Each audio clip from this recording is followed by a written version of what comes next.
Friends, நம்ம இன்றைக்கி பார்க்குறது டிசிஎல் இன்வெர்டர் ஏசி தான். அதாவது என்ன கம்ப்ளைண்ட்னா, ஹை வோல்டேஜ் வந்துருக்கு, அதனால் ஃபுல்லாக ஷார்ட் ஆகிட்டு இருக்குது அவுட்டோர் போர்டு. அதே மாதிரி உள்ள பார்த்திங்கன்னா ட்ராக் எல்லாமே டேமேஜ். நம்மளுக்கு இன்கேஸ் எஸ்எம்பிஎஸ் மட்டும் ஃபுல்லாக அடி வாங்கிச்சுன்னா நம்மளால் ரெடி பண்ணிட போதும். ஸோ மைக்ரோ கண்ட்ரோலுக்கு எதுனா ஹை வோல்டேஜ் போயிருந்துச்சுன்னா போர்டு வந்து ரெடி ஆகாது. பட் லாஸ்ட் வரைக்கும் பாருங்கள், நம்மளுக்கு எஸ்எம்பிஎஸ் மட்டும் தான் அடி வாங்கியிருக்கா இல்லை மைக்ரோ கண்ட்ரோலும் சேர்த்து அடி வாங்கியிருக்கான்னு. ஏன்னா அது ட்ராக் எல்லாமே டேமேஜ்.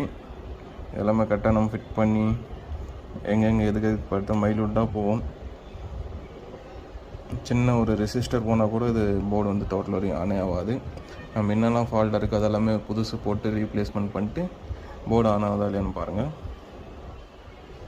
பார்த்தீங்கன்னா போர்டு ரெடி பண்ணியாச்சு. இங்கே இருக்க டோட்டல் செக்ஷனுமே மாற்றியாச்சு. அதுக்கப்புறமா நம்ம போர்டு ஆன் ஆகுது. போர்டு ஆன அப்புறம் பார்த்தீங்கன்னா கம்யூனிகேஷன் ஒர்க் ஆகலை. ஸோ கம்யூனிகேஷன் செக்ஷனும் அடி வாங்கியிருந்தால் அதுவும் நம்ம ரெடி பண்ணிட்டோம்.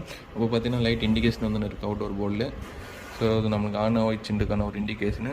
நெக்ஸ்ட்டு இப்போ கம்ப்ரஸரு, யூவிடபிள்யூ மோட்ரு. நம்ம பார்த்தீங்கன்னா இன்டோரெல்லாம் ஏசி மோட்ரு தான் இது இன்டோரு. அப்போ இது எல்லாமே கனெக்ட் பண்ணியிருக்கேன். நெக்ஸ்ட்டு நம்ம கம்ப்ரஸர் ஆன் ஆகுதா இல்லையான்னு பார்க்கலாம்.